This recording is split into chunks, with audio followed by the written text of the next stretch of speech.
Well, so see about your CA foundation. First things first, four subjects you are having in CA foundation, right? Accounts, maths, eco and law. Accounts, maths, eco and law. हो गया ना आपका 3 lectures है. Maths हो गया आपका, eco हो गया, लॉ हो गया. आज अकाउंट स्टार्ट हो रहा है. And the thing about accounts is 100 marks का रिटन पेपर है. Okay, it's not MCQ based, it is completely written paper like you have it in 11th and 12th standard. Okay, जैसे 11th 12th standard में आप problem solve करते हो वैसे ही solve करते हो. But there is a basic difference between not only accounts, all the subjects of CA foundation and 11th 12th. See, 11th 12th में क्या होता है? Most of the work will be done in class.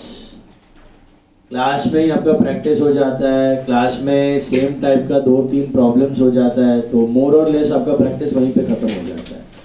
But CA foundation ऐसा नहीं है. Okay, book का size देख के भी पता चलता होगा. CA foundation is vast. Okay, and 11th 12th का कंबाइंड चैप्टर्स तो है ही, और एक्स्ट्रा कंपनी अकाउंट्स के चैप्टर्स भी है. तो बोलने का मतलब आपको सेल्फ मोटिवेटेड रहना बहुत जरूरी है. थोड़ा भी ओवर कॉन्फिडेंस आया तो खत्म, उधर ही पत्ता कट गया समझ लो. And institute is becoming harsh day by day with respect to results. When the CA foundation exam started, बाहर उधर white bag के अंदर notes पड़ा है. So institute का CA foundation का results 3-4 attempts back, maybe 2 years back, 2-3 years back, they were around 40%. 2-3 साल पहले रिजल्ट्स में अराउंड 40% पासिंग, फिर हुआ 35%, फिर हुआ 30%, फिर हुआ 25%, फिर हुआ 20%. लास्ट 3 अटेम्प्ट से रिजल्ट आ रहा है 16, 15 and 14%. Latest results are just 14% passing. So 100 जन जो अपीयर करते हैं उसमें से 14 लोग ही पास होंगे. आप लोग कितने हैं? 40 का 14%, 5. आइडियली इंस्टीट्यूट के रेट के हिसाब से आप में से सिर्फ 5 लोग पास हो सकते हैं. तो अपने क्लास का रिजल्ट इतना कभी नहीं गिरा है. We are 90% and above throughout. इसका मतलब ये नहीं कि क्लास मैजिक कर रहा है. There is no magic wands in our hands. तो बोलने का मतलब we will be guiding you thoroughly. हम लोग आपको गाइडलाइंस जो भी है देते रहेंगे, but you have to continuously be practising those things. If there is no efforts from your side, it's not like 11th 12th की क्लास है और कम हो गया. 11th 12th में मैं आपको बोलता हूँ आप सारे लेक्चर्स अटेंड करो, रिविजन अटेंड करो, बोर्ड अपना प्रीलिम्स दो, आप गारंटी 90+. फिर थोड़ा एफर्ट्स तो 95 के ऊपर आप पहुंच जाओ, मैं आपको पहुंचा दूंगा. But CA foundation, unless and until you put efforts, and not only efforts, 50% efforts, आधा efforts आपको डालना, आधा हम लोग डाल रहे हैं, तो उतना efforts आपको डालना पड़ेगा, तब जाके काम होगा, वरना काम होने वाला नहीं है. Is this clear? For CA foundation, and we have seen time and again students clearing. Out of experience, I am telling you, last 15 years. Okay, there are students who are not able to clear CA even in spite of repetitive attempts.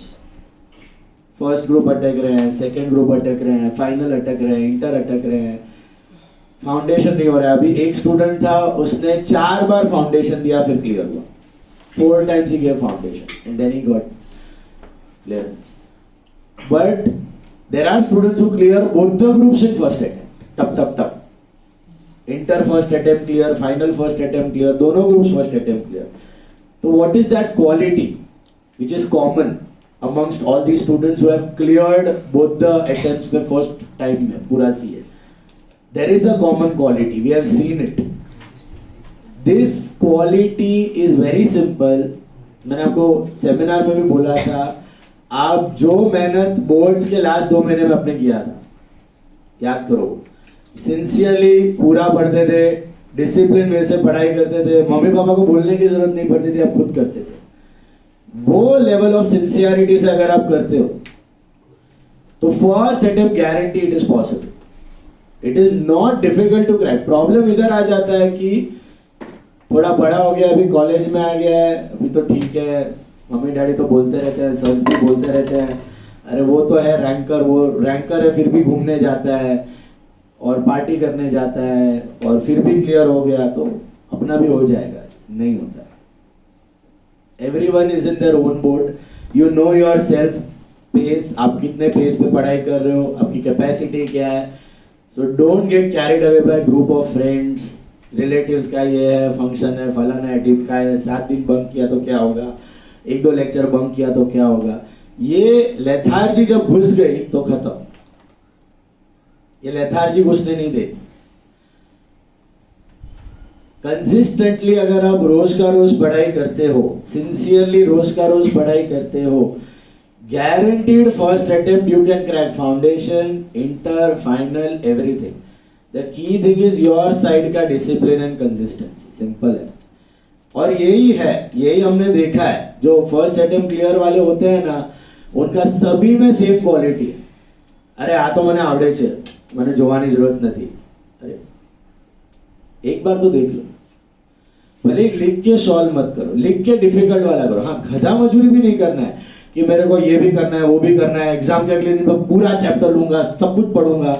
ये 11-12 में काम में आएगा. CA exam में ये सब काम में आने वाला नहीं.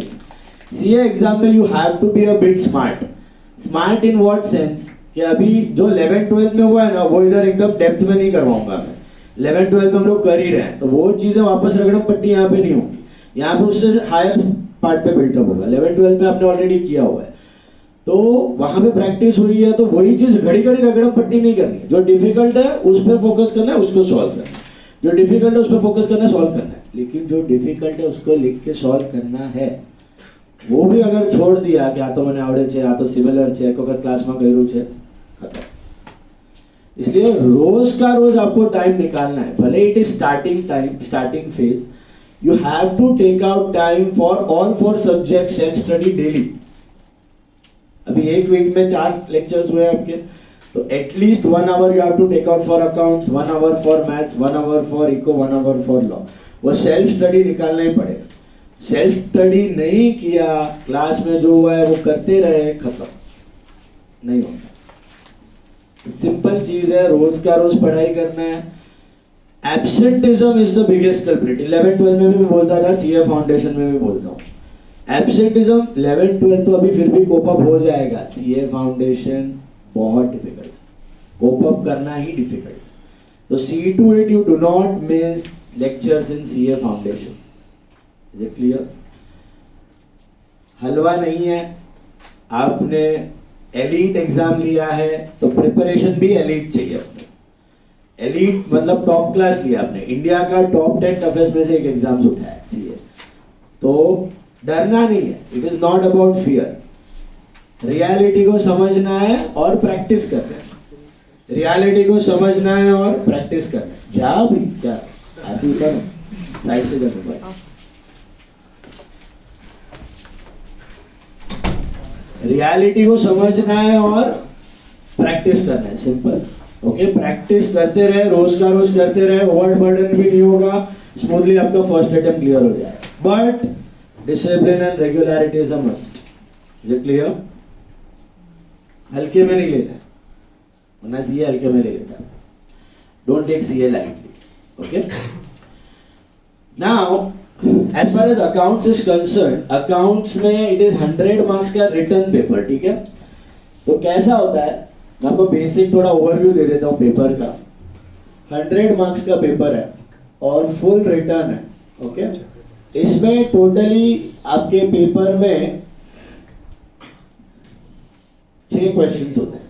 Okay, 6 questions you have in accounts and first question, each question is of 20 marks. All the questions are of 20 marks. 20 20 20 20 20 20 120 marks हुआ। इसमें फर्स्ट क्वेश्चन इज कंपलसरी, पहला क्वेश्चन कंपलसरी है आपका, ओके, वो करना ही है। बाकी 2 3 4 5 6 में से you have to do any 4।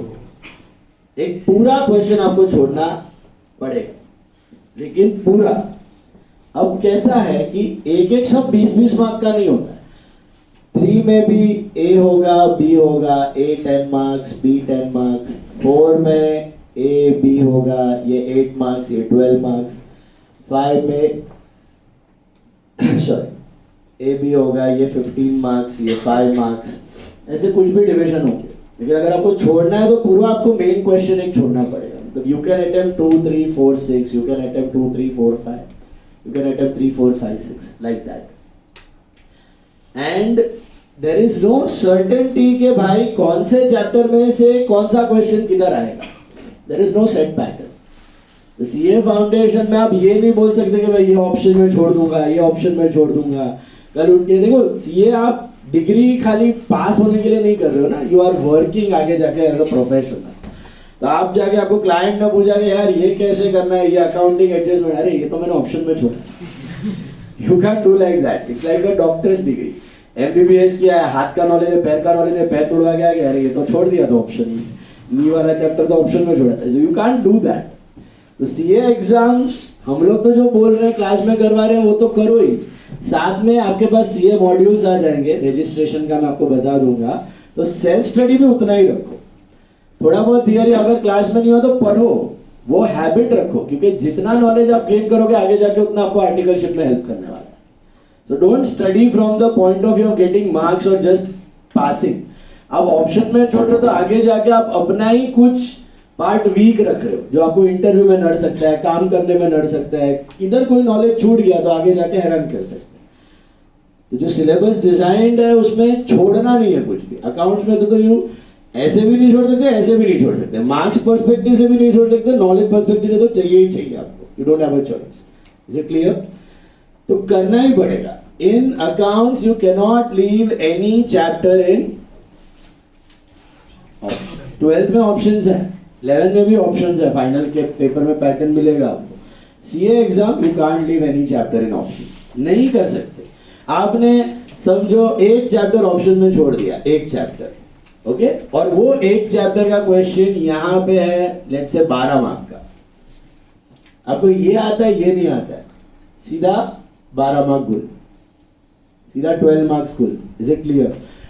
अच्छा, वो चैप्टर आपने छोड़ा है, वो इधर 12 मार्क का है और इधर कुछ समझो बाय चांस 5 मार्क का थियरी आ गया, कभी कभी आता है लास्ट में। तो आपने सोचा कि चलो ये पूरा ही छोड़ देता हूँ, ये कर लेता हूँ। अब ये थियरी आ गया यहाँ पे, और थियरी में फुल स्कोर करना बहुत डिफिकल्ट होता है। थियरी मतलब आंसर इन ब्रीफ, डेफिनेशंस, वो सब आ जाते हैं। तो रिस्क मत लो बोलने का मतलब, किधर कौन से चैप्टर। ऐसा भी होता है कि पूरे पेपर में एक चैप्टर ही नहीं पूछा, दे स्किप इट, 1-2 चैप्टर स्किप ही कर देते हैं, क्वेश्चन ही नहीं है वो चैप्टर में। क्योंकि चैप्टर देखो कितना है, लिस्ट पढ़ो, 19-20 चैप्टर इंडेक्स में दिया है। तो अब 20 चैप्टर में से 20 चैप्टर के पूछ नहीं सकते, पूछ सकते हैं, पॉसिबल है। तो कभी कभी ऐसा होगा कि full chapter is missing from the paper. और कभी कभी ऐसा हुआ है जैसे कि रेक्टिफिकेशन जैसा चैप्टर है, एक पेपर में 2 क्वेश्चन आ गया, 15 मार्क, 10 मार्क का भी एक, 5 मार्क का भी, ऐसा भी हुआ है। 2 क्वेश्चन ज्यादा बढ़ा दिया weightage. So there is no guarantee as such कि कौन से चैप्टर से कौन सा क्वेश्चन आएगा। अच्छा, वो तो नहीं है, ये भी गारंटी नहीं है कि साला कितने मार्क्स का आएगा। सर फाइनल अकाउंट्स है, 15 मार्क का भी आ सकता है, 10 मार्क का भी आ सकता है, 5 मार्क का भी आ सकता है, रेक्टिफिकेशन 8 मार्क का भी आ सकता है, 10 मार्क का भी आ सकता है, बिल्स ऑफ एक्सचेंज 5 का, 10 का, no guarantee. So they have designed the pattern in such a way that you don't miss any chapter. You are not supposed to miss. Is it clear? तो सब कुछ करना है। एंड फर्स्ट क्वेश्चन जो compulsory होता है ना, उसमें क्या होता है, 3 पार्ट्स होते हैं, A, B and C। 12 mark का होता है ट्रू और फॉल्स। क्या होता है? ट्रू और फॉल्स। 12 मार्क का ट्रू और फॉल्स होता है। 4 मार्क का एक छोटू सा चिंदी क्वेश्चन होता है, एकदम इजी वाला, बहुत इजी, कोई भी चैप्टर से आएगा, वो भी डेप्री से आएगा, रेक्टिफिकेशन से आएगा, journal, ledger, subsidiary, cash book, any time 4 mark question you may have. And यहाँ पे 4 मार्क का आपका थियोरी होता है। क्या होता है? थियोरी। थियोरी मतलब लॉन्ग आंसर टाइप, या फिर 2 मार्क का डेफिनेशन, ऐसा थियोरी रहता है, जो answer in brief, answer in 1 sentence type, वैसा। सो ये थियोरी 4 मार्क का, ठीक है, इस पे ज्यादा लोड नहीं लेना है, ये आपका पढ़ पढ़ के क्लास में मैं जो बोलूंगा उसमें आ जाएगा। जो 12 मार्क का ट्रू और फॉल्स है वो विद रीजन है। 6 ट्रू और फॉल्स आते हैं विद रीजंस, विद, और रीजन इधर शाला.com पे नहीं मिलने वाला है, इधर आपको मॉड्यूल से रीजन करना है। मॉड्यूल जब आ जाएंगे तब मिल जाएगा। फिलहाल आपके पास मॉड्यूल्स नहीं है क्योंकि आपने रजिस्टर नहीं किया है, तो मैं आपको ऑनलाइन मॉड्यूल का लिंक भेज दूंगा। क्या भेज दूंगा?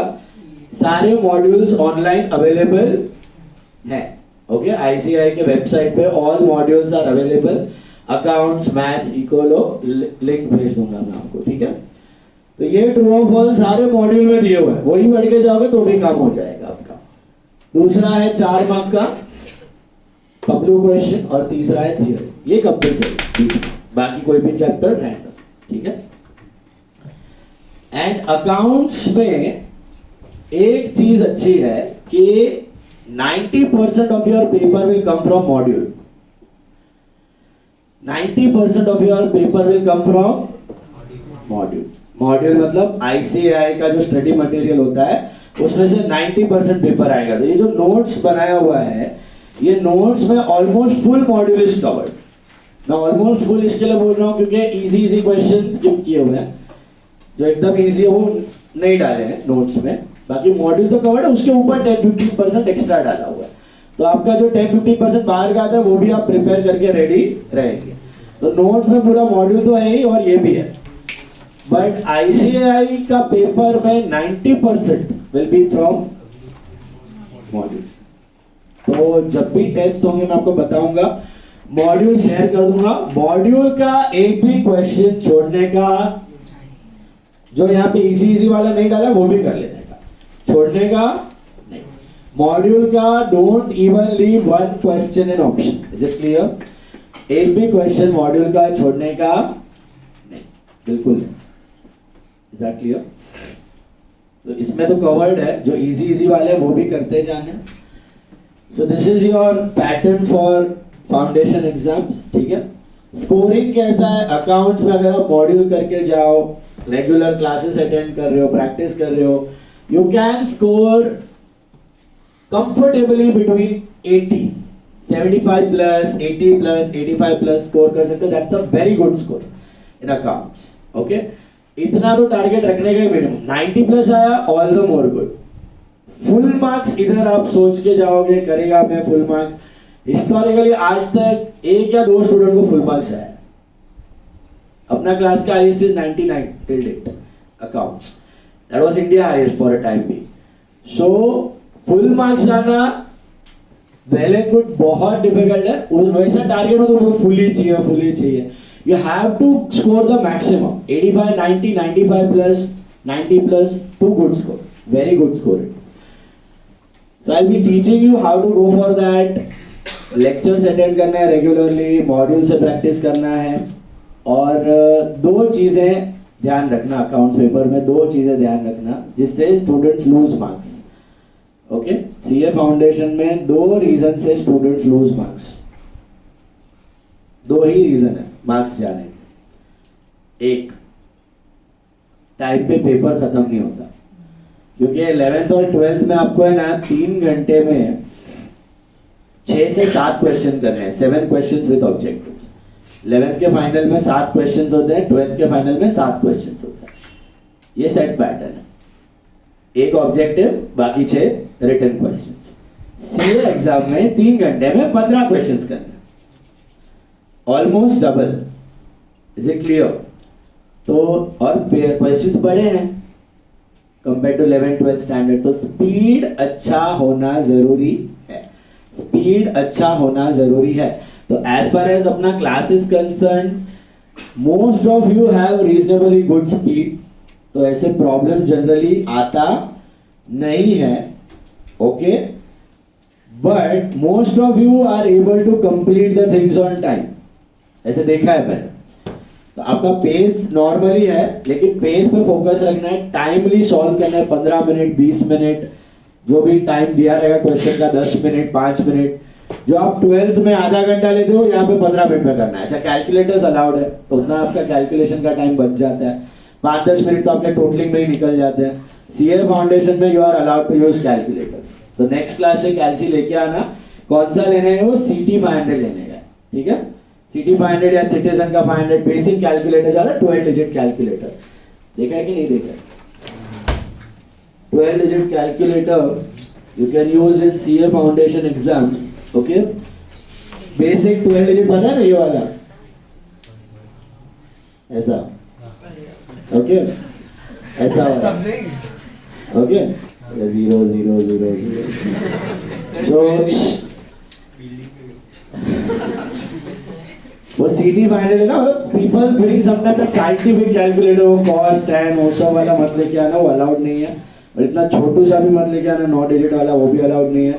फिर बोलेगा मैं कैलसी भूल गया, मैं मोबाइल पे कैलकुलेट करेगा, वो भी मत रखना। उसके पीछे एक रीजन है। एक कैलकुलेटर लो, अच्छा वाला लो, और उस पर हाथ बिठाओ, क्योंकि वो कैलकुलेशन स्पीड भी मैटर करता है। आपका जिस कैलसी पे हाथ बैठा होगा, उतना आपका टाइम सेव होगा उधर। Is it clear? To get one good calci 12 digit CT 500 Casio Citizen, जो भी आपको लेना है, नेक्स्ट क्लास से लेके आना ध्यान से। तो उसमें आपका टाइम बच जाएगा, तो रीजनेबल स्पीड से you will be able to complete the paper. 2 reasons why students lose marks. सबसे पहला, टाइम पे पेपर कंप्लीट करना है, ठीक है। दूसरा रीजन, ये ज्यादा इंपॉर्टेंट, आप 11th और 12th में, पता है मैं सबके बाद वर्किंग नोट्स बनाता हूँ, कभी कभी नोट्स बनाता हूँ, कैलकुलेशन वाले नोट्स। 11th 12th में इतना वेटेज नहीं है उसका, but CA foundation exam there is weightage of working notes. और वर्किंग नोट्स रफ में नहीं करने हैं, फेयर में करने हैं। वर्किंग नोट्स जैसे TD/CD का कैलकुलेशन हमने किया है, GST का कैलकुलेशन, तो जितना भी कैलकुलेशन है इंपॉर्टेंट वाला, वो रफ में नहीं करना है। वो नोट्स आपको कैसे करना है बेटा? फेयर में करना है। नोट्स आपको फेयर में करना है। तो फेयर में वर्किंग नोट्स करना पड़ेगा, उसका मार्क्स है। तो ये स्टूडेंट्स नहीं करते हैं। Students do not make working notes, या भूल जाते हैं, या रफ में करके आते हैं। 10 मार्क के सब में 3 से 4 मार्क वर्किंग नोट्स का रहेगा। 10 मार्क के सब ने आपने सब अच्छे से किया, सर मैंने सब अकाउंट बना दिया, लेजर बना दिया, जर्नल किया, मार्क्स ही नहीं मिला, नहीं मिलेगा, क्योंकि आपने वर्किंग नोट नहीं किया। 10 में से 6 करके छोड़ देगा। तो वर्किंग नोट्स हर एक में 10 में से 6 आया, सीधा 100 से 60 पे लैंड हो गया। Is it clear? So working notes very very important, neatly करना है। पूछना भी, सर वर्किंग नोट रफ में चलेगा सर, शॉर्ट फॉर्म चलेगा सर, करना ही है फेयर में, इधर है ही नहीं चाह रहा आपके पास। You have to do working notes properly with neat handwriting and perfect presentation. Working notes and time, working notes and time, these are the main reason students lose marks. करना क्या, अपने पास गोल क्लियर है, अपने पास target रखना है maximum 90-95 plus. कैसे होगा? Module करना है, क्लास अटेंड करना है, क्लास में जो होमवर्क वगैरह प्रैक्टिस करना है, डाउट्स वगैरह क्लियर करना है। वो तो आपके पास सिस्टम है, व्हाट्सएप है, कॉल पे आप कर सकते हो, घर पे प्रैक्टिस करते हो, कुछ भी डाउट है क्लियर कर सकते हो, बराबर है। एंड 2 चीज का ख्याल रखना है, कहाँ मार्क्स जाते हैं, टाइम पे फोकस रखना है, कितने टाइम में ये प्रॉब्लम होना चाहिए। और ऐसा नहीं कि मैं फास्ट लिख रहा था तो मेरा हैंडराइटिंग खराब हो गया, ये हैंडराइटिंग प्रेजेंटेशन नहीं, नीटली करना है, अच्छे से ही करना है, विद इन टाइम करना है, नहीं हो रहा है तो प्रैक्टिस करके करना है। एंड वर्किंग नोट्स फेयर में ही करना है। ये करेगा, I guarantee you comfortably 80 plus, some more efforts 90 plus. Is it clear? 90 plus is the top elite score in accounts. 90 plus is a very good score in accounts. Is it clear? Now, chapter wise we'll be going. पहले we'll be starting with 11th standard based chapters, then slowly and gradually we'll move to 12th वाले chapters. 12th वाले chapters जैसे जो chapters आपके 11th और 12th में हो गए हैं वो chapters I'll be taking in CA Foundation. ठीक है? So let's do the first one. Yeah. Want to ask anything? कौन था? क्या करूँ? गर्मी में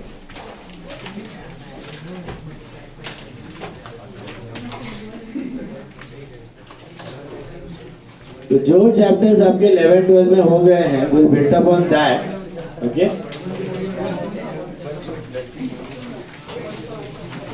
now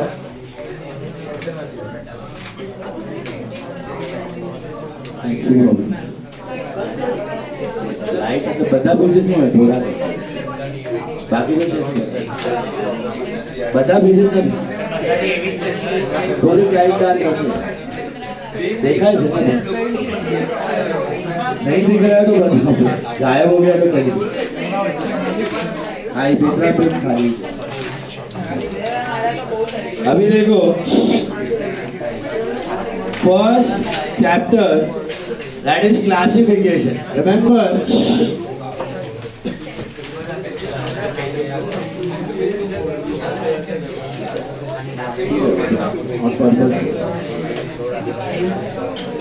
first chapter is classification. सुनो भी ध्यान से.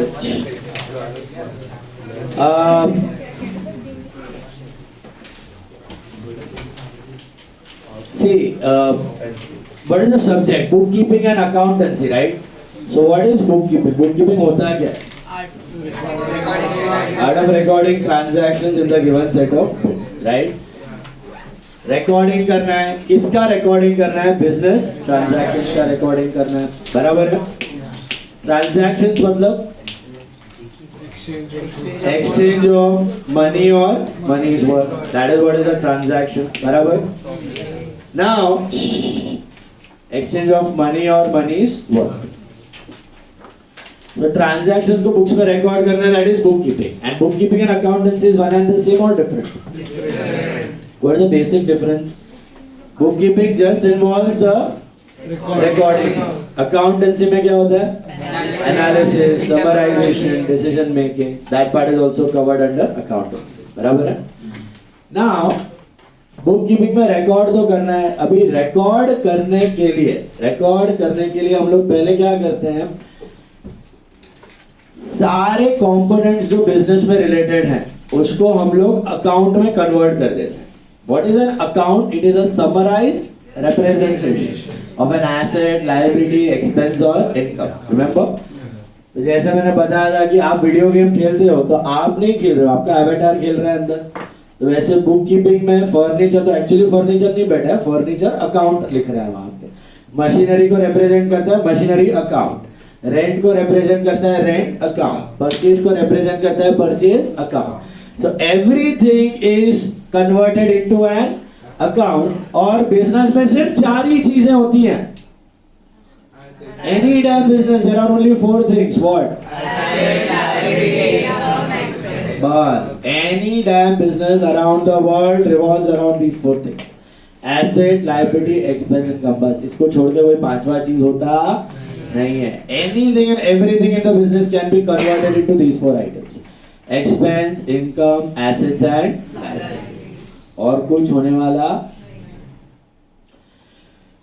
पहला चीज हम लोग क्या करते हैं? रिकॉर्ड करने का first step. What do we do? Convert everything into an account and then we classify them. We classify them into either traditional way और मॉडर्न वे. रिमेंबर? यहाँ पर भी दोनों मेथड्स हैं, लेकिन यहाँ पे कोई फोर्स नहीं करेगा, कोई टेबल वेबल पूछने वाला नहीं है. You can apply whatever you want. Better कौन सा अप्लाई करो? मॉडर्न. ओके. मॉडर्न में कैसे क्लासिफाई करते हैं? एसेट्स, लायबिलिटी, एक्सपेंस, इनकम और तो डाले हुए ड्रॉइंग्स एंड कैपिटल. कैपिटल वैसे तो लायबिलिटी है, but just for the sake of classification we take it as capital because it is an internal liability or an external liability? Internal liability. Capital belongs to the owner, outside liability belongs to outsiders. And drawings is actually like an asset. क्योंकि business and businessmen are same or different? Different. We always think from the point of view of business. Due to which concept? Business entity concept. Business अलग है, businessman अलग है. हम लोग को हमेशा business के perspective से सोचना है. तो capital is a liability. Owner ने डाला है, मुझे उसको देना बाकी है. बट इंटरनल है, ओनर को देना बाकी है. किसको देना बाकी है? इसलिए क्लासिफिकेशन में उसको कैपिटल बोलते हैं. Actually it's a part of liability, but internal liability. And drawings क्या है? ओनर लेके गया है, मुझे ओनर से पैसा लेना बाकी है. So for business it is like an asset. For business it is like an asset, but for classification we show it under a separate account, drawings, क्योंकि ओनर का है, बाहर का एसेट नहीं है.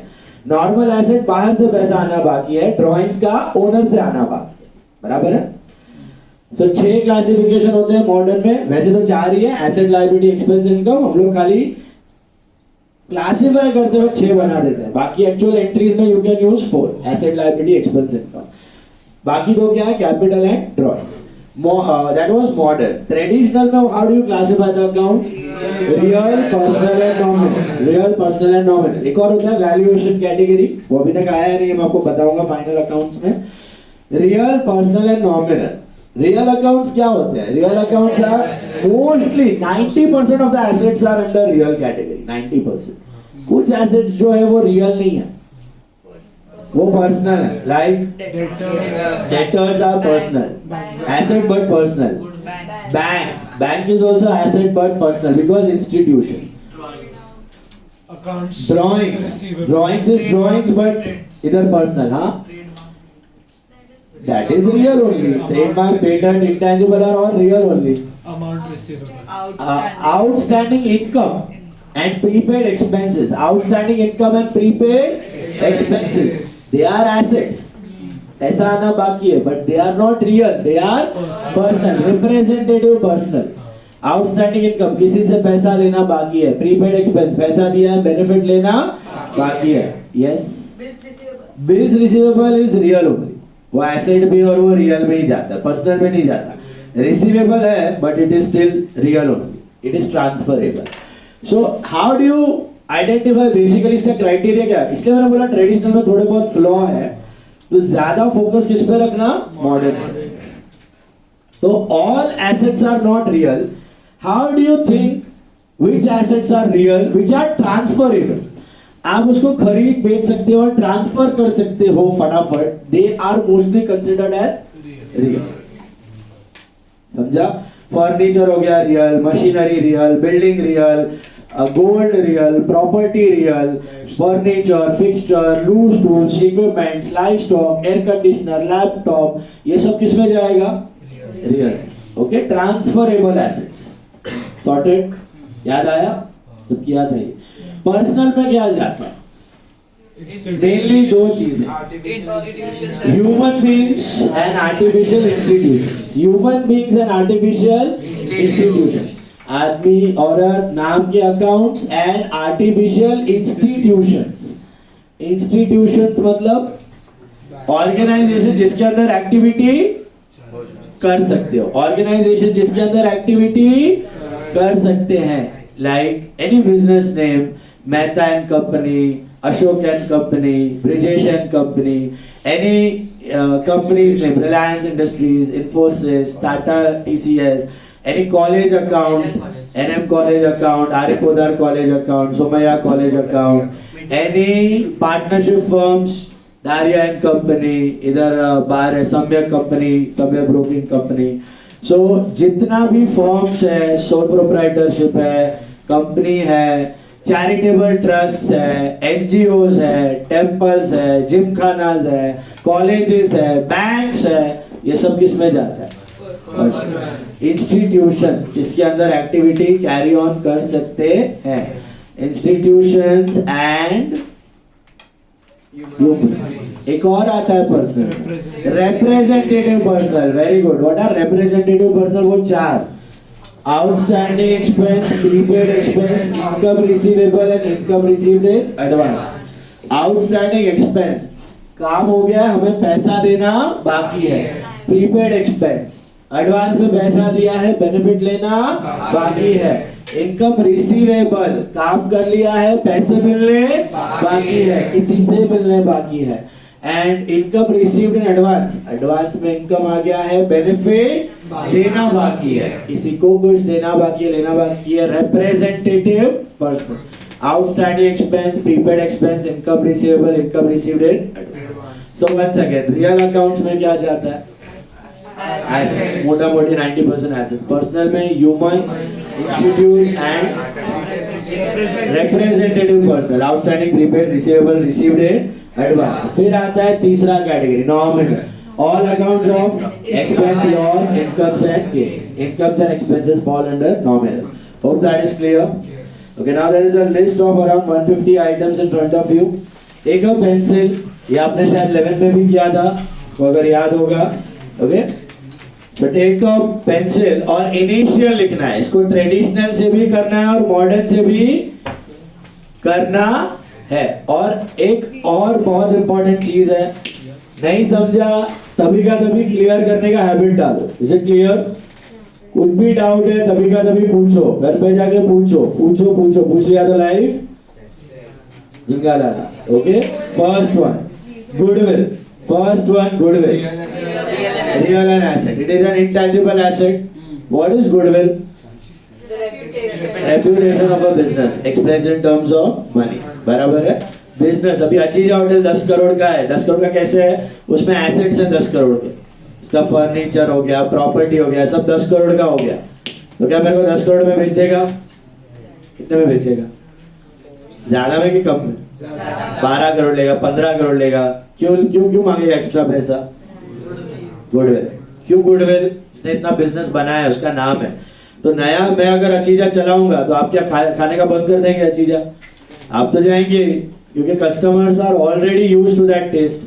तो नए ओनर को बैठे बैठे बिजनेस मिल रहा है, इसके लिए वो पुराना ओनर किसका चार्ज करेगा? नाम का पैसा चार्ज करेगा। नाम का क्या बोलते हैं? गुडविल। तो goodwill is an intangible asset, real and asset. Brand name, real and asset. Trademarks are registered brand names, real and asset, TM लिखा रहता है। कॉपीराइट्स, टीवी फिल्म्स इसमें रहता है, बराबर है? Copyrights, rights reserve, patents, real and asset. ये सारे के सारे इंटेंजिबल एसेट्स हैं। समझ में आया? Free hold property, sorry, free hold property, real and assets. What is free hold property? पूरा पैसा दिया और प्रॉपर्टी खरीद लिया। फ्री होल्ड प्रॉपर्टी मतलब हम ही ओनर है, फुल पेमेंट किया और प्रॉपर्टी खरीद लिया। So that is free hold property. हम ही उसके लाइफ टाइम तक ओनर है, कोई टेंशन वाली बात नहीं है। Lease hold premises, that is also real and asset. What are lease hold premises? हाँ, लीज होल्ड प्रीमाइसेस में ना परमानेंट ओनर्स नहीं है, टेम्पररी ओनर्स हैं। Let's say may be 10 years, 15 years, 20 years, जितने टाइम का लीज पे किया है। लीज मतलब रेंट, बट ऐसा रेंट नहीं कि हर मंथली आप पे कर रहे हो। लॉन्ग टर्म रेंट होता है। क्या होता है? 10 साल का, 15 साल का, 20 साल का। अब ये विद्या विहार का पूरा जमीन एक्चुअली बिलोंग्स टू सोमैया, उसका प्रॉपर्टीज इधर जो भी है सब लीज पे दिया हुआ है। तो हर 25 साल 20 साल में लीज क्या होता है? रिन्यू होता है। आप बेच नहीं सकते without the consent of the owner. बाकी सब आप करो, रिपेयर करो, रिन्यूअल करो, डेप्रिसिएशन करो, बट वो 20 साल तक आप ओनर हैं, उसके ऊपर कोई गारंटी नहीं है। लीज रिन्यू हुआ तो आप ओनर है, नहीं है तो आपको रिटर्न करना पड़ेगा। Is it clear? तो लीज होल्ड प्रीमाइसेस में भी अपना एसेट ही है, but temporary for the time में। Then land and buildings, real and asset. Plant and machinery, real and assets. Furniture and fixtures, real and assets. Fittings, real and assets. Vehicles, real and assets. Tools, real and assets. Loose tools, real and assets. Hope you all know the meaning. Sorted us up. Then equipments, real and assets. Computers, real and assets. Typewriters, real and assets. Investments, real and assets. Shares, real and assets. Securities. What do you mean by securities? Shares and debentures together are called as securities. What are shares, bonds, debentures, FDs? Investments. And all investments are what? Assets. Cash is asset. Cash दे के investments कर ही लिया, that is also an asset. Is it clear? So where were we? Sorry, securities, FDs, real and assets. Government bonds, real and assets.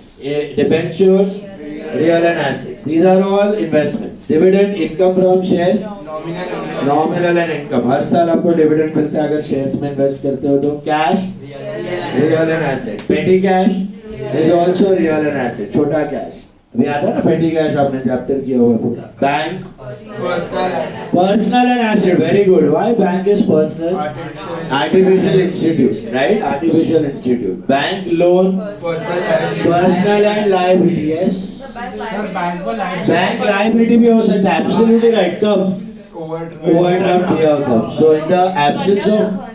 In the absence of any information, if only bank is given, we assume it is asset.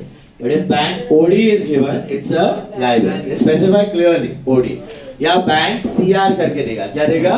CR means credit card. So that means it is OD, then it's a liability. खाली bank asset, अपना पैसा पड़ा है। Bank loan, personal and liability. All liabilities are personal, किसी को पैसा देना बाकी है। Bank loan is personal. Bank overdraft, personal and liability. Bank charges, nominal and expense. Bank body पता है ना सबको, short term. Bank commission, nominal and expense, nominal and expense. Goods और closing stock, inventory, real and asset, stock बचा हुआ। Interest on provident fund investment. हाँ, अभी इधर है ना, थोड़ा सा ख्याल रखना है। There are 4 items of provident fund. How many? 4 items, ठीक है। What is a provident fund and how does it go? अभी समझो आप सब मेरे एम्प्लॉइज हैं, ठीक है, और आप सबकी सैलरी है महीने की 10,000 रुपीज फॉर एग्जाम्पल। आप सबकी सैलरीज है महीने की 10,000। तो what is that salary for me as an employee? It's an expense, right? Nominal. But मैं क्या करेगा, मैं आपको 10,000 हाथ में नहीं देगा, मैं आपको 9,000 देगा हर महीने। कितना देगा? 9,000 देगा। और आप ही का 1,000 मैं एक सेपरेट फंड में डाल देगा, उसको बोलते हैं प्रोविडेंट फंड। तो मैं वो 1,000 जो हर महीने डाल रहा हूँ, आपको 9 दे रहा हूँ, और जो 1,000 वो फंड में डाल रहा हूँ, उसको बोलते हैं कॉन्ट्रीब्यूशन टू पीएफ। क्या बोलते हैं? Contribution to provident fund. Contribution to provident fund क्या बोलते हैं? Contribution to provident fund. So that's an expense for me right now. मेरे यहाँ से तो गया, मैं आपको 9 दे रहा हूँ, 1,000 फंड में डाल रहा हूँ, उसको क्या बोलते हैं? कॉन्ट्रीब्यूशन। क्या बोलते हैं? Contribution to PF. That is an expense and nominal. That is an expense and nominal. अब वो हजार सबका दे के एक बड़ा सा फंड जमा हो जाता है, क्योंकि मैंने पैसा चुकाया नहीं है। तो बड़े से फंड को कहा जाता है प्रोविडेंट फंड। क्या बोला जाता है? प्रोविडेंट फंड बोला जाता है। तो provident fund is a liability. Provident fund is a liability. You know what is outstanding salary? What is outstanding salary? It's a liability payable, right? What is the journal entry for outstanding salary? Salary to outstanding salary. बराबर है, आज ही सबने किया था same concept. Salary to outstanding salary. Expense बढ़ा, liability बढ़ा, right? समझो, salary to outstanding salary 5,000 है, मतलब पैसा देना बाकी है। Same way, the entry for contribution is contribution to provident fund account debit to provident fund account. Contribution to provident fund account debit to provident fund. Contribution is like salary, expense and nominal, and PF is like outstanding salary. पैसा देना बाकी है। तो आप सबका जो 1,000 है, मेरे पास से तो कट गया, मेरा एक्सपेंस है, लेकिन देना बाकी है, क्योंकि वो पैसा मैं आपको अभी नहीं दूंगा। कब दूंगा पता है? जब आप रिटायर हो जाएंगे, बूढ़े हो जाएंगे, रिटायर हो जाएंगे, या फॉर दैट मैटर आपने बिजनेस छोड़ दिया, तब आपका जितना पीएफ है वो आपको मिल जाएगा। Is it clear? So provident fund is what? It is like outstanding. इतना फर्क है कि outstanding salary is a short term liability, 2-3 महीने में चुका देना है, और ये थोड़ा लॉन्ग टर्म लायबिलिटी है, 10 साल 15 साल बाद जब आप रिटायर होंगे तब आपको मिलने वाला है। समझ में आया? कंसेप्ट वही है, एक्सपेंस बढ़ा और लायबिलिटी बढ़ा। So contribution is expense and nominal just like salary, but PF या प्रोविडेंट फंड या उसको पेंशन फंड भी बोलते हैं, दैट इज आउटस्टैंडिंग सैलरी के जैसा, that is liability and personal. This is liability and personal. Is this clear? ये दो आइटम समझ में आए? अब let's take a look at balance sheet. You know what is balance sheet? It shows the values of what? Assets and liabilities. What is outstanding salary for the business? It's a liability. Let's say outstanding salary was 5,000 rupees, right? Can it be hanging like this? Every liability has a corresponding asset. Can there be only liability and no asset, or only asset or no liability? It should tally, right? So what do we have against outstanding salary? Any guess? Cash. Because we have not given that cash to employee, have we? We have not given that cash to employee, so outstanding salary के सामने cash पड़ा रहेगा। Now outstanding salary and PF is similar. ये भी बचा हुआ पैसा है, वो भी देना बाकी है, ये भी देना बाकी है, तो PF के सामने भी cash तो पड़ा ही होगा बिजनेस में। अब ये cash इमेजिन करो, मैंने आज आपको 1,000 नहीं दिया है, कब देने वाला हूँ? रिटायरमेंट के बाद, ठीक है? तो मैं रिटायरमेंट के बाद भी आपको सेम पैसे दूं, आप खुश होंगे कि दुखी होंगे? क्यों? Money value decreases because of inflation. तो बिजनेस क्या करता है, पीएफ का जो पैसा होता है ना, कैश, वो 10 साल तक यही 5,000 रखेगा, तो क्या 5 की वैल्यू आज जो 5,000 की वैल्यू 10 साल बाद सेम रहेगी? नहीं रहेगी, बढ़ेगी कि घट जाएगी? 5,000 में जो चीजें आज मिल रही है, क्या इतनी सेम चीजें आप ले पाएंगे 10 साल बाद? तो वैल्यू ऑफ मनी इंक्रीजेस और डिक्रीजेस? Decreases, right? सो बिजनेस क्या करता है, जैसे पीएफ बनाता है ना, पीएफ में पैसा सेव किया ना, वैसे ये पैसा इन्वेस्ट कर देता है। क्या कर देता है? इन्वेस्ट। नहीं तो एम्प्लॉय गाली देगा 10 साल बाद छूटते वक्त, साले 10 साल तक 5,000 का मेरे को वही 5,000 दिया। इन्फ्लेशन से क्या हो रहा है? Money value decreases. So cash की जगह क्या आ जाएगा? पीएफ इन्वेस्टमेंट्स आ जाएगा। क्या आ जाएगा? पीएफ इन्वेस्टमेंट आ जाएगा। मतलब what is the entry for buying investments? Investment बढ़ा, कैश घटा, तो वो कैश गया और इधर क्या आया? प्रोविडेंट फंड इन्वेस्टमेंट्स आ गया। तो what are provident fund investment for the business? Assets. They are assets temporary, जब तक वो एम्प्लॉय है तब तक। जैसे वो एम्प्लॉय रिटायर होने वाला है तो बिजनेस क्या करेगा? इन्वेस्टमेंट्स बेच देगा, पैसे लेके पे ऑफ करेगा। लेकिन अभी इन्वेस्ट किया है तो उस पे क्या मिलेगा? इंटरेस्ट मिलेगा। What is the entry for receiving interest? Entry for receiving interest, cash या बैंक टू इंटरेस्ट। कैश या bank to interest, let's say 1,000 rupees interest मिला। अब ध्यान से देखना बोर्ड पे, कैश या बैंक टू इंटरेस्ट। अभी नॉर्मली कोई भी इन्वेस्टमेंट पे इंटरेस्ट मिलता है, जैसे एफडी पे इंटरेस्ट मिलता है या बॉन्ड्स पे अगर इंटरेस्ट मिलता है, बिजनेस ने एफडी बनाया है उसका इंटरेस्ट आया, बॉन्ड्स में डाला है उसका इंटरेस्ट आया, या फिर किधर किसी को लोन दिया है उसका इंटरेस्ट आया। तो ये सारे इंटरेस्ट हमारी इनकम होते हैं, क्योंकि ये हम को बिलोंग करते हैं, बिजनेस को बिलोंग करते हैं, है कि नहीं? बट ये इन्वेस्टमेंट हमने हमारे लिए किया कि एम्प्लॉय के लिए किया?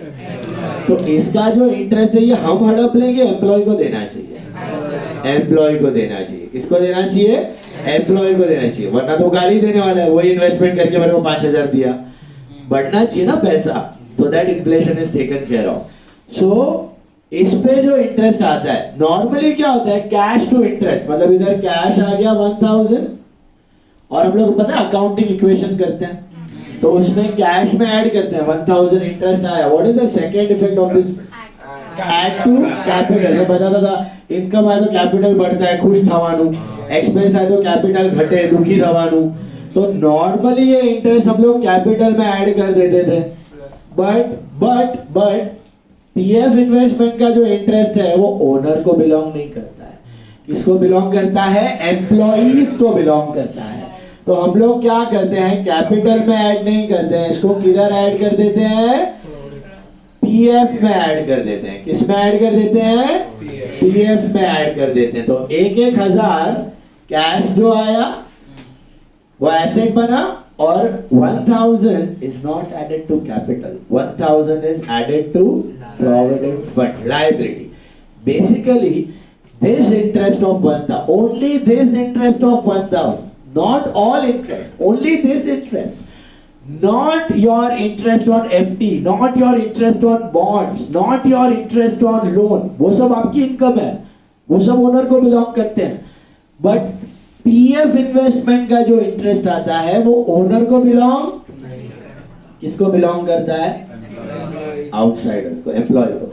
तो this is not an internal liability, this is an external liability. तो पीएफ में ऐड होता है. तो आपके पास जो आइटम है वो है interest on PF investments. Can you see that? Normally interest received is income and nominal. But this interest received is not your income. It belongs to the employee.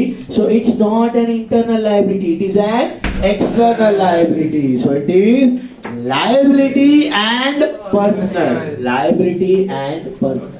Sir, interest कैसे personal हो गया? हेरा गेरा कोई interest नहीं है ये. Interest on PF investments है. Interest on PF investment एकमात्र ऐसा इंटरेस्ट है जो हमारा इनकम हमको बिलोंग नहीं करता. किसको बिलोंग करता है? एम्प्लॉय. तो वो हमारे लिए क्या है? लायबिलिटी, ना कि capital. It's a liability. Okay. तो it is what? Personal and liability. It is personal and liability. Is this clear? 4 items है. First one is what? Contribution. Contribution क्या है हमारे लिए? Expense and nominal, just like salary. PF क्या है? PF जमा हुआ पैसा, 1,000 करके 10, 15, 20, 5 जो भी बना, दैट्स अ लायबिलिटी, पर्सनल. अब पीएफ के सामने कैश रहेगा तो वो कैश देके हम क्या कर देते हैं? इन्वेस्टमेंट्स खरीद लेते हैं. तो उसको क्या बोलते हैं? PF investment. What are PF investments? Asset and real, just like any other investments. And उस पे जो इंटरेस्ट मिला है, इन्वेस्टमेंट्स पे जो इंटरेस्ट मिला है वो हमारा इनकम है कि एम्प्लॉइज का है? एम्प्लॉइज का है. तो कैपिटल में ऐड नहीं होता. It is not an internal liability, it is an external liability. तो add to provident fund. Add to provident fund. So personal and liability. Is this clear? फिर आगे क्या होता है? आगे ये जो कैश आया है ना 1000 रुपया इंटरेस्ट का, वो हम क्या करेंगे पता है? री इन्वेस्ट कर देंगे. क्या करेंगे? क्योंकि एम्प्लॉय को तो पैसा देना बाकी है, तो हम ये 1000 का भी कैश देके क्या ले लेंगे? PF investment. अब टोटल पीएफ इन्वेस्टमेंट कितना हो गया? तो अगले साल क्या होगा? 6000 का इंटरेस्ट मिलेगा, वापस इंटरेस्ट मिलेगा. ये पीएफ टोटल 6000 है, पीएफ इन्वेस्टमेंट वापस इंटरेस्ट मिलेगा. इंटरेस्ट इधर ऐड होगा, कैश का वापस क्या खरीद लेंगे? Investment. And the cycle continue. ये ऐसे कब तक करते रहेंगे हम लोग? Till is retirement. रिटायरमेंट के दिन पे हम लोग क्या करेंगे? ये पूरा इन्वेस्टमेंट्स बेच देंगे. तो पैसे चाहिए ना अपने को चुकाने के लिए, तो पूरा इन्वेस्टमेंट बेच देंगे. तो इधर इन्वेस्टमेंट गया और क्या आ गया? कैश आ गया. और ये कैश और ये पीएफ, ये चुकाना है PF. What is the entry to pay off a liability? What is the entry to pay off a creditor? Creditor to cash. What is the entry to pay off a loan? Loan to cash. What is the entry to pay off outstanding salary? Outstanding salary to cash. What is the entry to pay off this PF? PF to cash. तो ये PF भी जाएगा और ये cash भी जाएगा. PF to cash. ये बुढ़ा होएगा तब. फिलहाल ये 4 आइटम समझ में आए? Once again, contribution is expense and nominal. हर महीने जो आप देते हो. PF liability, जमा हुआ पैसा. PF investments, assets. Till that employee is there, it's our asset in the books. And then interest on PF investment. It's not our assets, it's our liability. Yeah. समझेगी? Okay. Personal and liability. Next one. Purchase. Purchase क्या होगा बेटा? Purchases are what? Nominal and expense. बराबर है? Purchases are nominal and expense. Purchase returns, nominal and income. Sales, nominal and income. Sales returns, nominal and expense. Debtors account receivable, customer, book dates, all are same. Personal and assets, सबके नाम दिए हुए हैं. Creditor, account payable, supplier, all are same. Personal and liability. Personal and liability. Is that clear?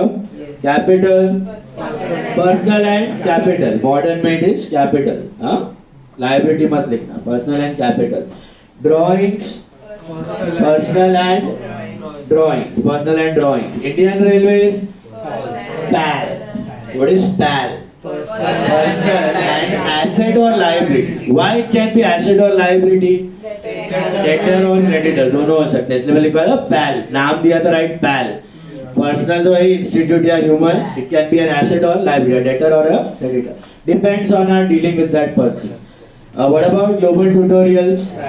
PAL. What about Air India? PAL. RBI? PAL. Indian Bank? PAL. Infosys Technology? PAL.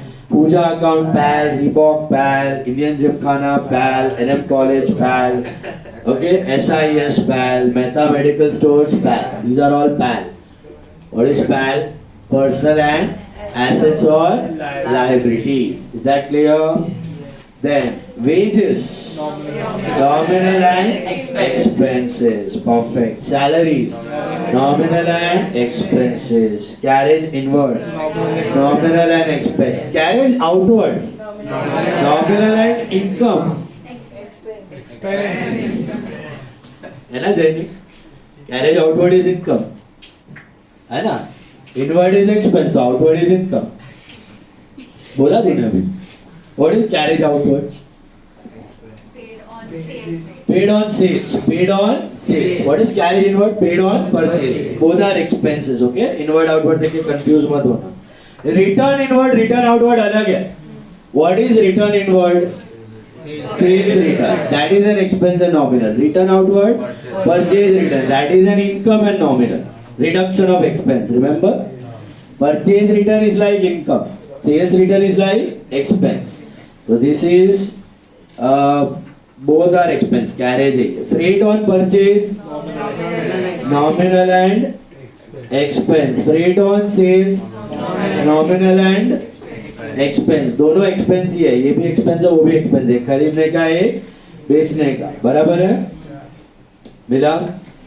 Coal and coke. Coal and coke मतलब fuel expense. That is nominal and expense. बराबर है? Water, power, fuel, nominal and expense. Oil and gas, nominal and expense. Heating and lighting, nominal and expense. Motive power, nominal and expense. Royalties, nominal and income or expense. It can be both. What is royalty? What is royalty? Charges paid for using technology या brand name या invention. याद है?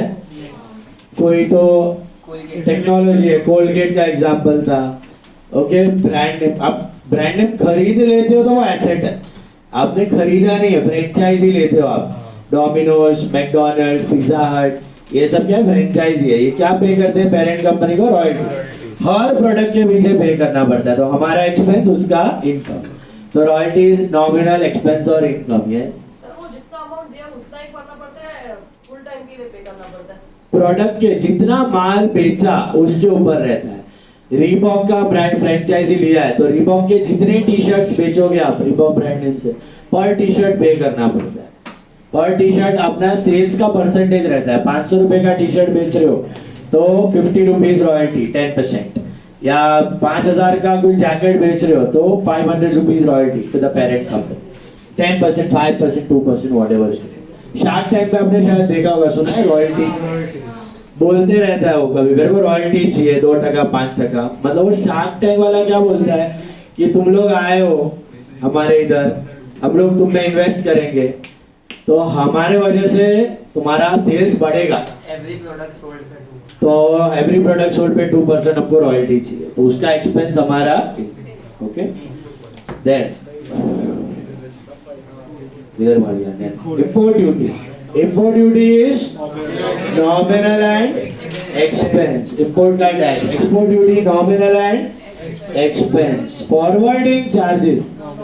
What are forwarding charges? They are for export. They are for export करने के जो charges होते हैं ना, फॉर्मेशन फीस, बैंक के रेगुलेशंस, शिपमेंट के चार्जेस वगैरह वगैरह, ट्रांसपोर्ट के, सब forwarding charges, expense and nominal. Clearing charges, nominal and expense. Clearing charges are for imports, forwarding are for exports. Input GST, nominal and expense. Input GST. What is input GST? Is GST अपना expense? Is GST अपना income? It is neither our expense nor our वैसी गंगा है. Government को दिया, customer से लिया, government को दिया, कस्टमर से लिया. Is this clear? So what is input GST? Personal and asset. And what is output GST? Personal and liability. Personal and liability. Okay? So मैं यहाँ पे गलत करवाता है, expense नहीं है वो, income भी नहीं है.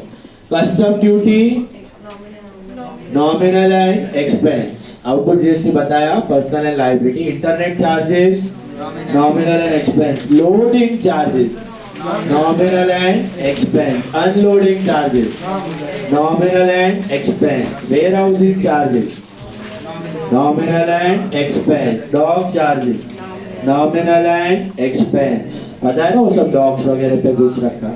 Demerit fines or penalties, nominal and expense. Productive wages, nominal and expense. Again repeat, productive wages same. Unproductive wages, nominal and expense, not related to production. Work manager's salary, nominal and expense. Rent, rates and taxes, nominal and expense. Work manager मतलब factory manager. Insurance, insurance means insurance premium. सिर्फ insurance मतलब insurance premium. It is nominal and expense. Nominal and expense. Electricity, nominal expense. अच्छा, what about insurance claim? Personal and asset. Insurance claim is personal and यार वो बोल रहा है claim या company दोनों अकाउंट यूज कर सकते हो. Debtor है वो, debtor. Personal and asset. पैसा लेना बाकी है. Claim, admitted. Loss, claim to purchase, claim asset, पैसा लेना बाकी है. फिर आता है कभी बैंक टू क्लेम, बैंक बढ़ा क्लेम घटा. याद आया? Claim is personal and asset, but insurance या premium is nominal and expense. Electricity nominal and expense. Advertisement nominal and expense. Publicity nominal and expense. Delivery man expense, nominal and expense. Sales manager salary, nominal and expense. Audit fees, CA का fees, nominal and expense. Legal fees, lawyer का fees, nominal and expense. Printing and stationery, nominal and expense. Postage and telegram, nominal and expense. Entertainment, nominal and expense. Refreshment, nominal. अभी पता होगा petty cash book किया था ये सब. Then repairs and renewals, nominal and expense. Maintenance, nominal and expense. Office expense. अब ये है ना, office, administrative, general, sundry, miscellaneous, trade, पेटी, इन सबका मतलब एक ही होता है. जो पेटी कैश बुक में हम लोग सन्ड्री बनाते थे ना, वही है सब. सॉरी, तो बिजनेस कोई भी एक हेड रखता है, या तो सन्ड्री रखेगा, या तो मिसलेनियस, या तो पेटी, या तो जनरल. सबका मतलब क्या है? छोटा छोटा एक्सपेंस जो किधर फिट नहीं होता है. Alright, all are expenses. सब हेड्स नहीं होते, कोई भी एक हेड रखता है बिजनेस इनमें से. So all are nominal and expense. All are nominal and expense. Is that clear? Mila? Then petty expense. Then traveling expense. Traveling, nominal and expense. Transportation cost, nominal and expense. Discount allowed, nominal and expense. Discount received, nominal and income. CD, cash discount. पता है ना? Commission paid, nominal and expense. Commission received, nominal and income. Interest paid, nominal and expense. Interest received, nominal and income. Rent paid, nominal and expense. Rent received, nominal and income. Bad debts, nominal and expense. Bad debts recovered, nominal and income. Income tax are drawings. मैंने बताया था. Solar partnership personal पे होता है, personal and drawings. Provident fund investments, personal and asset, provident fund investment, hello Real and asset. Sorry real and assets, provident fund investments are real and, अभी बताया ना PF के सामने PF investments, they are real and assets, real and assets. Depreciation, याद करो what is depreciation, expense, reduction in the value of fixed assets, nominal and expense. Then appreciation, nominal and income. Sundry receipts, miscellaneous receipts, sale of scrap, they are all nominal and income. ये वो sale of newspaper वगैरह किया ना आपने scrap petty cash में, ये वही है। Sundry receipt, miscellaneous receipts, आपका sale of scrap, nominal and income। फिर बताइए outstanding expenses, personal and liability, personal and liability, expense नहीं है, देना बाकी है, उधार, liability।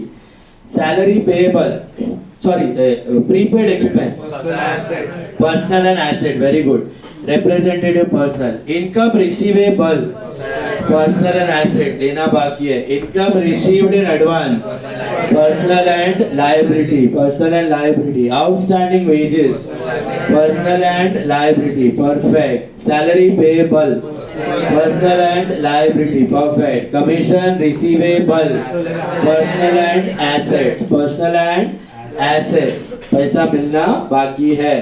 Interest received in advance, personal and liabilities, advance में आ गया, बेनिफिट देना बाकी है, personal and liabilities। Unexpired insurance मतलब prepaid insurance, personal and asset, दे दिया है, बेनिफिट लेना बाकी है, बराबर है। फिर आता है अक्रूड इंटरेस्ट मतलब रिसीवेबल, अक्रूड इंटरेस्ट मतलब receivable, interest receivable, personal and assets, personal and assets, is that clear? Accrued मतलब रिसीवेबल, अक्रूड का दोनों मीनिंग होता है, पेएबल रिसीवेबल, बट कुछ नहीं दिया तो हम अज्यूम करते हैं receivable. Loss on sale of asset, nominal and expense, loss on sale of asset is nominal and expense। Loss due to fire, floods, nominal and expense। Profit on sale of asset, nominal and income, nominal and income। Compensation, nominal and expense भी हो सकता है, income भी हो सकता है, generally it is expense। हम लोग बिजनेस वाले तो हम लोग कॉम्पेंसेशन लेते नहीं है, देते हैं एम्प्लॉय वगैरह को, तो अज्यूम करना है एक्सपेंस है, तो नॉमिनल एंड एक्सपेंस। कोई वर्कर इंजर्ड हो गया, किधर एक्सीडेंट हो गया, तो we pay the compensation. Allowances, lunch allowance, dinner allowance, travelling allowance, nominal and expense. Conveyance, train भाड़ा, बस भाड़ा किया ना, petty cash, nominal and expense. Neon sign expense, nominal and expense. Building maintenance, nominal and expense, बराबर है, nominal and expense. Extension of building, real and asset, 2 माले का building 5 माले का बना दिया, ए विंग का B wing, extension is real and assets. Motor car, real and assets. Repairs to motor car, nominal and expense. Vishal's loan, personal and liability, any loan is a liability. Proprietor's wife's loan, personal and liability, personal and liability। Livestock, real and assets।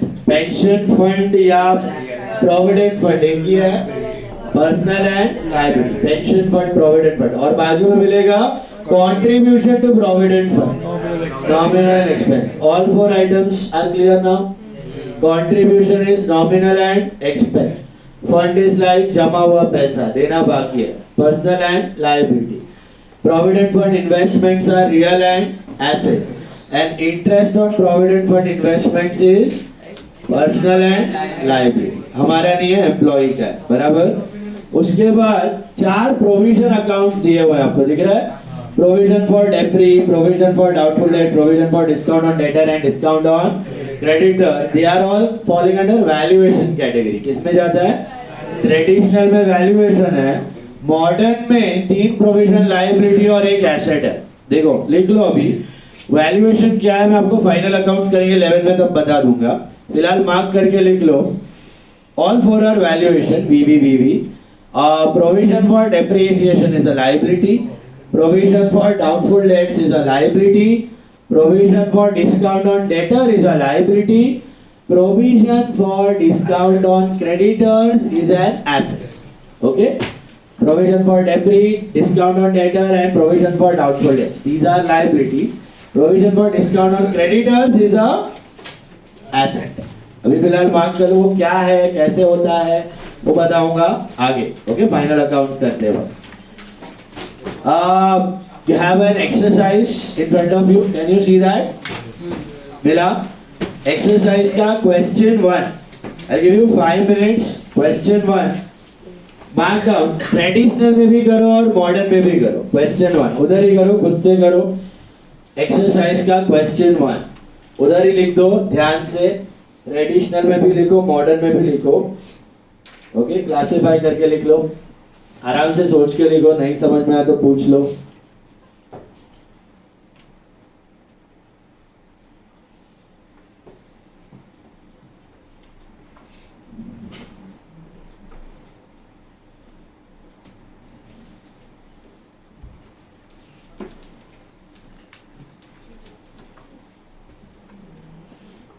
या sir discount expense और income दोनों होगा ना?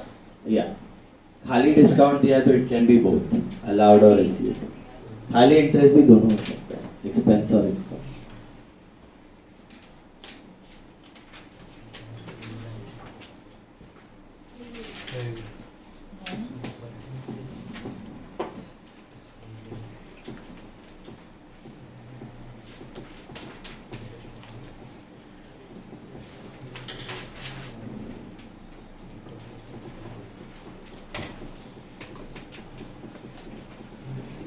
अदिति शाह, एक minute मिल जाएगा.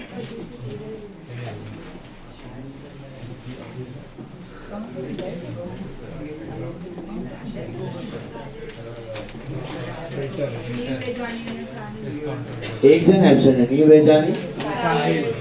2 जन absent. 39.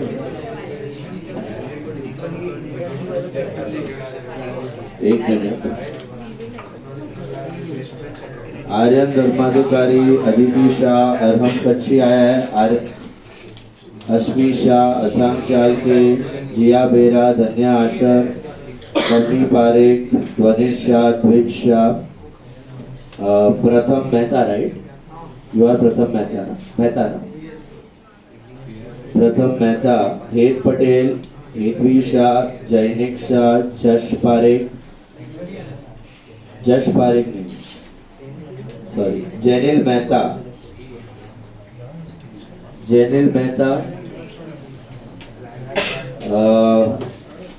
जश कौन है? जश कोई है?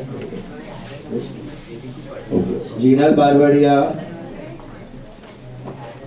काव्या शाह, सुदर्शन अय्यर, माहिर मेहता, महक नहीं, सॉरी, स्वरा ढोलकिया, माही शाह. हाँ, एक मिनट. विद्धि कनाडिया, मोक्ष काटलिया, नम्र शाह, नीव कोठारी, नीव बेजानी नहीं आया, और प्रिशा सिंगी, पल शाह, पलश जैन, पार्श्व मेहता, यह पार्श्व मेहता,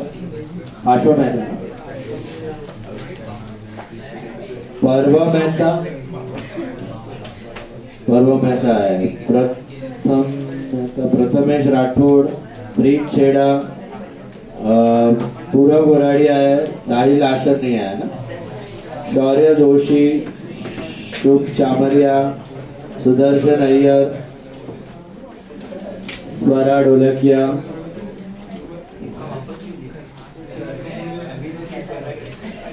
वंश ठक्कर, वेदी पोकार. सबका नाम आ गया. तेरा नाम क्या है? वो भी पार्श्व. पार्श्व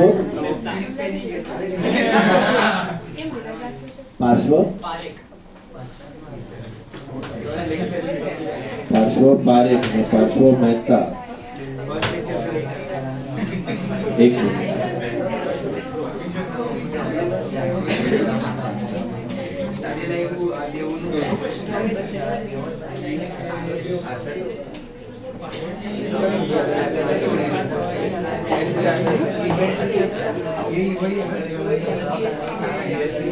हर्षो सर एडमिशन लिए एडमिशन लिया ले ली थी